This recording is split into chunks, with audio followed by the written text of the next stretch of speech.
Hi, good morning to all my medical aspirants. Okay, how is it doing? I hope you are doing good. Today we are going to start our human excretory system. Further moving to it.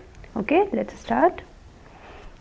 अब देखो बेटा, मैंने previous class में आप लोगों को बताया था कि ह्यूमन यूरिनरी सिस्टम जो आपकी कैसी इसकी स्ट्रक्चर होती है। जैसे इन्फीरियर वीना कावा आपके इन्फीरियर वीना कावा होता है, नॉट सुपीरियर, वो तो हार्ट का पार्ट है। हाँ, pelvis structure, medulla, cortex, adrenal gland, renal artery, renal vein, kidney, dorsal aorta, ureter, urinary bladder and urethra. So these are your structures. So moving further. अब देखो, जो मेडुला आपके थे वो क्या थे, कुछ कॉनिकल मासेस में, जिसे हम लोग क्या बोलते हैं, मेडुलरी पिरामिड्स, उसमें वो डिवाइड हो जा रहे थे, जो कि किस में प्रोजेक्ट करते हैं, कैलिसेस। रुको, कमिंग फर्दर, जो एक लॉन्गिट्यूडनल सेक्शन है आपके किडनी की, this is your calyx, this is your medullary pyramids. देखो ये मेडुलरी पिरामिड्स हैं, कहाँ से डिवाइड हो रहे हैं, कैलिक्स से हो रहे हैं। पूरी क्या है, पूरी एक आपकी पोर्टल है जो कैलिक्स है। And this is your renal pelvis, renal pelvis से क्या बनी, कैलिक्स बनी, और कैलिक्स से आपके मेडुलरी पिरामिड्स। और दो मेडुलरी पिरामिड्स के बीच में जो आपके स्पेसेस बचे हैं उसे रीनल कॉलम बोलते हैं, और रीनल के ऊपर जो लेयर प्रेजेंट होती है उसे रीनल कैप्सूल बोलते हैं। और ये जो मेडुलरी पिरामिड्स जिसके अंदर प्रेजेंट होता है, that is your cortex part. हाँ, तो देखो जो कॉर्टेक्स हमारी एक्सटेंड करती है किसके बीच में, तो medullary pyramids as renal columns, उसे हम लोग क्या बोलते हैं, कॉलम्स ऑफ बर्टनी। देखो मतलब ये जो आपकी मेडुलरी पिरामिड्स है रीनल कॉलम में जो ये एग्जिस्ट कर रही है, इसको हम लोग पूरे को क्या बोलेंगे बेटा, कॉलम्स ऑफ बर्टनी, रिमेंबर दैट। और जितने भी आपके किडनी में क्या होती है, नियरली अगर देखा जाए तो 1 मिलियन कॉम्प्लेक्स ट्यूबुलर स्ट्रक्चर्स होते हैं, जिसे हम क्या बोलते हैं बेटा, नेफ्रॉन्स बोलते हैं, जो कि हमारी क्या होती है, एक फंक्शनल यूनिट्स होती है। और जितने भी नेफ्रॉन्स होते हैं उनके पास दो पार्ट्स होते हैं, एक होते हैं glomerulus part and the second one is renal tubule होती है। अब देखो ग्लोमेरुलस क्या होते हैं, तो ये कैपिलरीज का मतलब गुच्छा है, like you can say the tuft of capillaries. Capillaries का मतलब क्या है, ये ग्रुप ऑफ कैपिलरीज होती हैं, जो कि कैसे बनती है, तो आपकी एफरेंट आर्टेरियोल की वजह से बनती है। और इसमें अगर जो फाइन ब्रांचेज होती है रीनल आर्टरी में, और जो ब्लड होती है वो हमारे ग्लोमेरुलस से क्या होता है, कैरीड होते हैं बाय एफरेंट आर्टेरियोल। अब याद करो, एफरेंट और इफरेंट, एफरेंट का क्या काम होता है और इफरेंट का क्या काम होता है। इफरेंट का काम होता है किसी चीज़ को भी दूर, मतलब अवे लेकर के जाना, और एफरेंट का काम होता है किसी चीज़ को अपने तरफ लेकर के आना है, टुवर्ड समथिंग, ठीक है। और रीनल ट्यूब्यूल हमारा कैसे शुरू होता है, तो इसमें double walled cup like structure होती है, जिसे हम लोग क्या बोलते हैं, बोमेंस कैप्सूल, एंड जो कि हमारे ग्लोमेरुलस को क्या करती है, क्लोज करके रखती है। और ग्लोमेरुलस उसके साथ आपके बोमेंस कैप्सूल को हम लोग क्या बोलते हैं, मालपीजियन बॉडी या फिर रीनल कैप्सूल बोलते हैं। ट्यूब्यूल जो होती है आपकी फार्दर और ज़्यादा हाईली कॉइलिंग शो करती है, जिसको हम लोग नेटवर्क कहते हैं, जिसमें आपके पीसीटी, डीसीटी, ये सारे स्ट्रक्चर्स देखने में। अब देखो ये जो हमने पिरामिड्स देखे ना, अब पिरामिड्स के अंदर की क्या डिटेल्ड स्ट्रक्चर है, सो लेट्स स्टडी दैट। तो इसमें आपके नेफ्रॉन को, एक सिंगल यूनिट ऑफ नेफ्रॉन के रिप्रेजेंटेशन को देख रहे हैं। एंड आपके जो वो ट्यूब्यूल्स बने हैं, सॉरी ये medullary pyramids, they are of what, millions of nephrons, मतलब 1 million complex tubular structures are called nephrons, ठीक है। देखो एक नेफ्रॉन कैसा दिखता है, तो इसमें आपके ब्लड वेसल्स को देखते हैं, डक्ट को देखते हैं एंड ट्यूब्यूल को देखते हैं। तो सबसे पहले एफरेंट आर्टेरियोल आया, ब्लड को क्या करके ये लेकर आएगा, ठीक है। फिर ग्लोमेरुलस जो कि आपकी क्या है, टफ्ट ऑफ कैपिलरीज है, this is your बोमेंस capsule. बोमेंस capsule के बाद प्रॉक्सिमल कन्वोल्यूटेड ट्यूब्यूल, प्रॉक्सिमल के बाद आपके डिस्टल कॉन्वोल्यूटेड ट्यूब्यूल, बट उसके बीच में अगर आप देखोगे तो हेनलेज लूप आती है। हेनलेज लूप में दो तरह के होते हैं, एक होता है ascending limb of Henle loop of Henle, and second one is first one is descending limb of loop of Henle, and the second one is ascending limb of loop of Henle. उसके अलावा और क्या होती है, तो आपकी efferent arteriole होती है, and the last one is collecting duct, जहाँ पे आपका यूरिन जाके कलेक्ट होता है, और वासा रेक्टा होती है, ठीक है। So these are the structures. इसी स्ट्रक्चर्स के बारे में हम पढ़ेंगे कि कैसे यहाँ पे एब्जॉर्प्शन होता है, आपके जो वेस्ट मटेरियल्स होते हैं उसमें से वाटर कैसे एब्जॉर्ब होता है, हाउ दे रिलीज आउट, तो इस तरीके से इसमें पढ़ना है।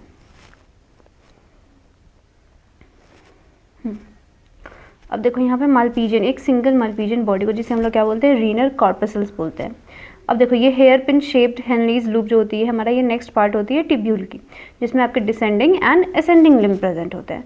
असेंडिंग लिम्ब जो होती है वो कंटिन्यू करती है एक हाईली कॉइल ट्यूबुलर रीजन, जिसे हम लोग क्या बोलते हैं, डिस्टल कॉन्वोल्यूटेड ट्यूब्यूल के तरह, लाइक दिस। हेनलेज लूप है, आफ्टर डिसेंडिंग और असेंडिंग के बाद क्या हो रही है, एक हाईली कॉइलिंग हो रही है, that will be your what, distal convoluted tubule. और जो DCTs होते हैं हमारे बहुत सारे नेफ्रॉन्स जो होते हैं एक ओपन होते हैं स्ट्रेट ट्यूब में, जिसे हम लोग क्या बोलते हैं कलेक्टिंग डक्ट। और इसमें आपके कवरेज और ओपन करते हैं ये किसमें, रीनल पेल्विस में थ्रू मेडुलरी पिरामिड्स, और किसके अंदर, डायरेक्ट कैलिसेस के अंदर। कैलिक्स याद आ रहा है, रीनल पेल्विस याद आ रहा है, मेडुलरी पिरामिड्स अगर याद आ रहा है तो यू कैन रिलेट इट। अगर ये स्ट्रक्चर्स बेटा आपको ध्यान में नहीं है, आप कैसे इसको समझोगे, how you will understand the physiology of kidney. Physio को समझने के लिए आपको स्ट्रक्चर तो पता होना चाहिए ना कि आपके बॉडी में इंटरनली इसकी एनाटॉमी क्या होती है।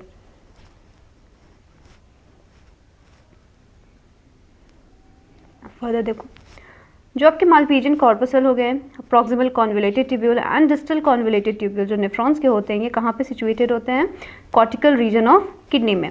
लेकिन अगर हम बात करें लूप ऑफ हेनले की, तो वो कहाँ पे डिप्स होते हैं, आपके मेडुला में। और मेजॉरिटी ऑफ द नेफ्रॉन्स होते हैं आपके, जो लूप ऑफ हेनले होती है ये शॉर्ट होती है काफ़ी ज़्यादा, और ये सिर्फ एक बहुत ही छोटे से पार्ट में ये क्या होती है, ये मेडुला के अंदर ये प्रेजेंट होती है। कुछ नेफ्रॉन्स जो होते हैं उसे हम लोग कॉर्टिकल नेफ्रॉन्स कहते हैं। क्यों? क्योंकि हमारे जो नेफ्रॉन्स होते हैं किसी किसी में जो लूप ऑफ हेनले होती है वो काफ़ी लंबी होती है और वो कहाँ तक जाती है, रन्स डीप इनटू मेडुला। मतलब वैसे नेफ्रॉन्स जो आपके बहुत छोटे से रहते हैं नेफ्रॉन्स, मतलब उसका लूप ऑफ हेनले जो कि सिर्फ कॉर्टेक्स तक जाते हैं, तो उसे हम लोग कॉर्टिकल नेफ्रॉन्स कहते हैं। और अगर लूप ऑफ हेनले क्या हो जाए, लंबी हो जाए, तो उसे हम लोग क्या बोलेंगे, आपके नेफ्रॉन्स, और इसको बोलते हैं जक्स्ट्रा मेडुलरी नेफ्रॉन्स, मतलब जो आपके मेडुला तक ये पार्ट आते हैं। अब देखो, इफरेंट आर्टेरियोल जो होती है वो इमर्ज करती है कहाँ से, आपके ग्लोमेरुलस से, और ये बनाती है फाइन कैपिलरी नेटवर्क किसके अराउंड, तो आपके रीनल ट्यूब्यूल जिसे हम लोग बोलते हैं पेरीट्यूबुलर कैपिलरीज। और एक माइन्यूट वेसल भी होती है इस नेटवर्क की, जो कि पैरेलली रन करती है आपके हेनलेस लूप से, और यू शेप्ड वासा रेक्टा का फॉर्मेशन यहाँ पे करती है। वासा रेक्टा जो होती है वो एब्सेंट होती है आपकी हाईली रिड्यूस्ड एक कॉर्टिकल नेफ्रॉन्स में।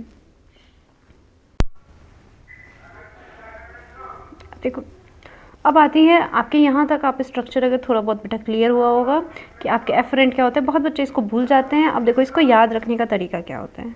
अब ऐसा तो ही नहीं कि आप इसको डेली लाइफ, सबसे मेन चीज़ है इसकी डायग्राम्स बनाओ, लेबलिंग करो खुद से, देन यू विल अंडरस्टैंड।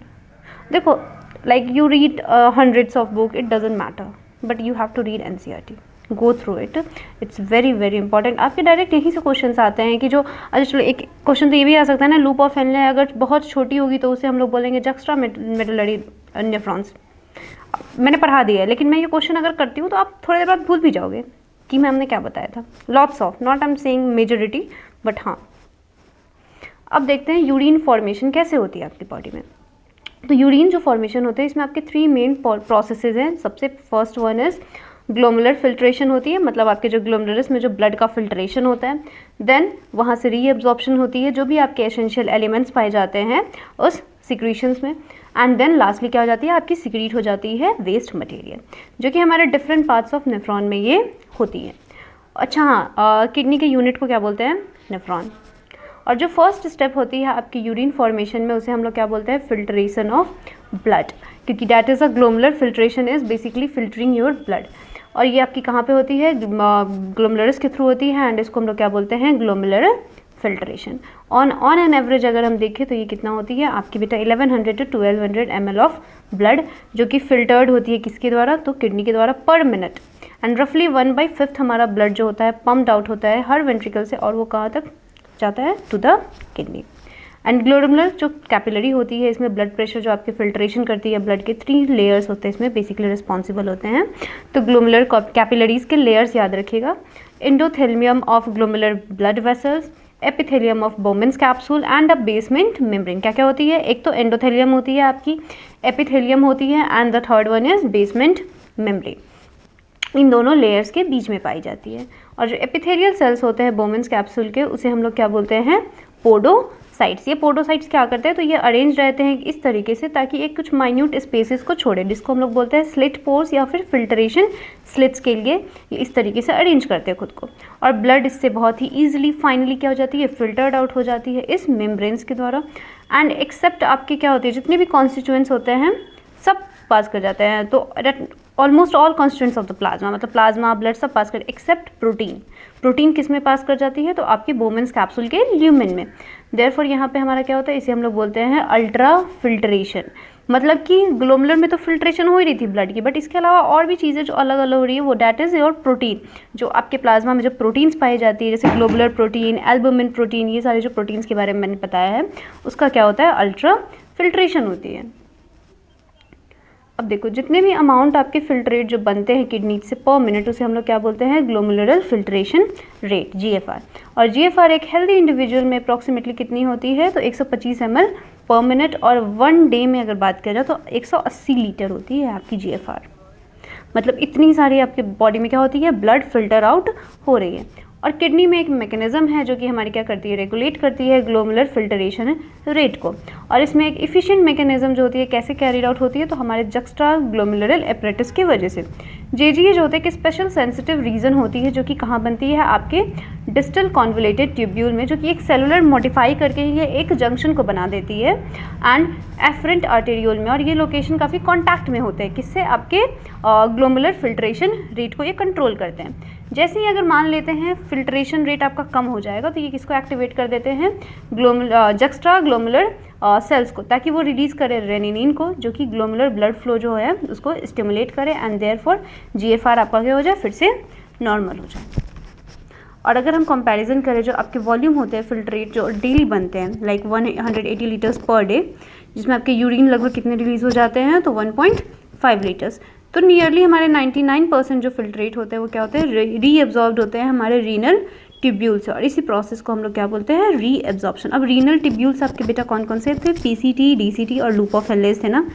और ये जो ट्यूबुलर एपिथेलियल सेल्स होते हैं, मतलब रीनल ट्यूब्स के जो एपिथेलियल सेल्स होते हैं डिफरेंट सेगमेंट मतलब नेफ्रॉन्स में, ये अलग तरीके से फंक्शन करते हैं। जैसे कि या तो एक्टिवली क्या करेंगे, उस आयंस को वो ट्रांसपोर्ट कर लेंगे, मतलब एब्जॉर्व कर सकते हैं, या फिर पैसिवली कर सकते हैं।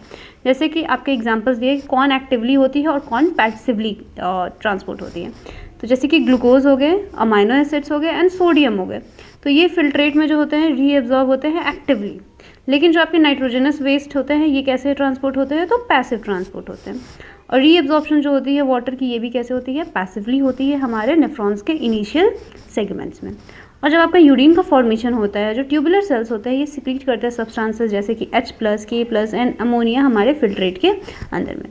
एंड ट्यूबुलर सिक्रीशंस हमारे बहुत ही इंपॉर्टेंट पार्ट होते हैं यूरिन फॉर्मेशन में, क्योंकि ये हेल्प करते हैं आपके ionic and acid balance of body fluids के लिए। अगर आपकी ट्यूबुलर सिक्रीशंस अगर नहीं हो, मतलब कि जैसे मान लो GFR अपना काम कर रहा है, ग्लोमुलर फिल्ट्रेशन रेट ब्लड को फिल्टर कर दिया, बट आफ्टर डैट आपके JG की जो सेल्स है वो एक्टिवेट नहीं हो रहे हैं, रिलीज़ नहीं कर रहे हैं आपके रेनिन को। अगर रेनिन की अमाउंट कम होगी तो आपका क्या होगा, ग्लोमुलर ब्लड फ्लो कम हो जाएगा, तो रीएब्जॉर्प्शन अफेक्ट होती है। तो यही हमारे क्या होता है, ज़्यादातर ओल्डर पेशेंट्स में आपको यही प्रॉब्लम देखने को मिलती है, जिसकी वजह से उनके किडनी क्या हो जाते हैं, नॉन फंक्शनल नहीं होते, GFR वो काम कर रहा होता है, या फिर समटाइम्स उनके JG नहीं काम करते। ज़्यादातर आपके JG सेल्स ही क्या होते हैं, इफेक्ट होते हैं ऐसे लोगों में। अब एक एक करके हम देखेंगे कि कैसे आपके ट्यूबल्स, मतलब PCT में आपके किस चीज़ का एब्जॉर्प्शन होता है, DCT में कौन सी चीज़ों का एब्जॉर्प्शन होगा। So let's start. अब देखो एक एक करके ट्यूब्यूल्स के फंक्शंस को आउटलाइन करते हैं। तो आपके PCT की बात करें तो PCT किससे लाइनिंग होती है, तो simple cuboidal brush border epithelium से लाइनिंग इसकी होती है, जो कि इससे क्या होता है, आपकी सरफेस एरिया रीएब्जॉर्प्शन के लिए बढ़ जाती है। और नियरली इसमें आपके जितने भी एसेंशियल न्यूट्रिएंट्स हैं और साथ ही 70 to 80% इलेक्ट्रोलाइट्स एंड वाटर जो होते हैं रीएब्जॉर्ब्ड हो जाते हैं इस सेगमेंट में। PCT और क्या करती है, तो आपकी मेंटेन करती है pH एंड आयनिक बैलेंस के आपके बॉडी फ्लूइड्स को। एक सेलेक्टिवली सिक्रीशन करती है किसके, हाइड्रोजन आयंस, अमोनिया का फिल्ट्रेट में, एंड एब्जॉर्प्शन करती है किसके, आपके बाइकार्बोनेट आयंस का। सो दिस इज अबाउट PCT। तो PCT में आपका बेटा क्या होता है, तो सबसे पहले आपके pH और आयनिक बैलेंस को मेंटेन करती है, ठीक है। आपकी जो रीएब्जॉर्प्शन होती है, नियरली जितने भी एसेंशियल होते हैं आपके न्यूट्रिएंट्स वो सारे इसी में एब्जॉर्ब हो जाते हैं। 70 to 80% आपके इसी सेगमेंट में एब्जॉर्ब हो जाते हैं, इलेक्ट्रोलाइट्स भी एंड वाटर भी। उसके अलावा आपके जो हाइड्रोजन आयंस, अमोनिया, ये सारे बाय एब्जॉर्प्शन ऑफ बाइकार्बोनेट ही सारे हो जाते हैं, ठीक है। नेक्स्ट है हमारे हेनलीज लूप में। हेनलीज लूप में किस में होता है, तो इसमें रीएब्जॉर्प्शन सबसे कम होता है इसके असेंडिंग लिम्ब में। और ये रीज़न जो होता है सिग्निफिकेंट रोल क्यों है, तो ये मेंटेन करती है हाई ऑस्मोलैरिटी। ये वाला जो टर्म है ना बेटा, ये आगे फर्दर मैं डिस्कस करूँगी तो आप समझ हो जाओगे, ठीक है। तो ये आपकी क्या करती है, हाई ऑस्मोलैरिटी आपके मेडुलरी इंटरस्टिशियल फ्लूइड को मेंटेन करने का काम करती है। और जो डिसेंडिंग लूप ऑफ हेनले होते हैं वो परमिएबल होती है किससे, वाटर से, बट ऑलमोस्ट इम्परमिएबल होती है आपके इलेक्ट्रोलाइट से। और ये कंसनट्रेट्स क्या करते हैं, फिल्ट्रेट करते हैं और वैसे नीचे मूव करते रहते हैं। असेंडिंग लिम्ब जो होती है वो इम्परमिएबल होती है वाटर से, और ये ट्रांसपोर्ट में भी क्या कर, बट लेकिन ये हमारे इलेक्ट्रोलाइट्स के ट्रांसपोर्ट में ईजिली, एक्टिवली या फिर पैसिवली ये अलाउ करती है। और जैसे आपके फिल्ट्रेट क्या होता है, अपवर्ड की तरफ पास करते हैं तो ये डाइल्यूट होते जाती है। क्यों? क्योंकि आपके इलेक्ट्रोलाइट्स जो होते हैं पास करते करते कहाँ पहुँच जाते हैं, मेडुलरी फ्लूइड में। So this is how your हेलनेज लूप। हेलनेज लूप वैसे फर्दर और डिस्कस किया गया है बेटा यहाँ पे नीचे लेटर ऑन। हाँ, in this part we have to basically, this part is your what, medulla, this part is your cortex. तो कॉर्टेक्स में आपका क्या प्रेजेंट है, proximal convoluted tubule, distal, glomerulus, जितने भी नेफ्रॉन्स के पार्ट है। लेकिन मेडुला में आपके क्या प्रेजेंट हो जाता है, लूप्स, है ना, हेलनेज लूप जो है। ओके, सो डीसीटी, डिस्टल कॉन्वोल्यूटेड ट्यूब्यूल। अब इसमें क्या होती है, तो कंडीशनल रीएब्जॉर्प्शन होती है आपकी सोडियम एंड वाटर की इस सेगमेंट में। डीसीटी भी कैपेबल होते हैं आपके रीएब्जॉर्प्शन के लिए, किसके, तो बाइकार्बोनेट के लिए, एंड सेलेक्टिवली सिक्रीशन करते हैं आपके हाइड्रोजन एंड पोटेशियम आयंस का। एंड NH3 को क्या करते हैं, NH3 को भी, और साथ ही साथ मेंटेन करते हैं आपके pH and sodium potassium balance को भी ब्लड में। लास्ट है हमारे कलेक्टिंग डक्ट। ये जो आपकी बहुत लंबी सी डक्ट होती है जो कि एक्सटेंड करती है हमारे कॉर्टेक्स से, मतलब किडनी के कॉर्टेक्स से लेकर के आपके मेडुला के इनर पार्ट तक। इसमें लार्ज अमाउंट ऑफ वाटर जो होता है वो रीएब्जॉर्ब हो जाता है इस रीजन में, और यहाँ पे एक यूरिन, कंसनट्रेटेड यूरिन बन जाती है, मतलब जहाँ आपका वाटर लॉस सबसे कम होता है। और ये सेगमेंट क्या करती है, स्मॉल अमाउंट ऑफ यूरिया को भी पास करा देती है हमारे मेडुलरी इंटरस्टिशियम में, ताकि ऑस्मोलैरिटी बनी रहे। और इसका रोल होता है आपके पीएच एंड आयनिक बैलेंस में। तो आपके मोस्ट ऑफ द जो भी डक्ट्स है ये they are very important for the osmolarity, for your ionic balance. अगर इनमें इम्बैलेंस होता है तो आपके यूरिन का कंसंट्रेशन चेंज होता है। ओके, अब नेक्स्ट लेक्चर में बेटा हम लोग देखते हैं कि कैसे आपके ये जो मैकेनिज्म है कंसंट्रेशन के और फिल्ट्रेट के, हाउ दे विल अफेक्ट, ये कैसे अफेक्ट करते हैं, एंड इस डायग्राम को भी। ओके, सो बाय, टेक केयर, अच्छे से क्वेश्चंस प्रैक्टिस करो। ओके।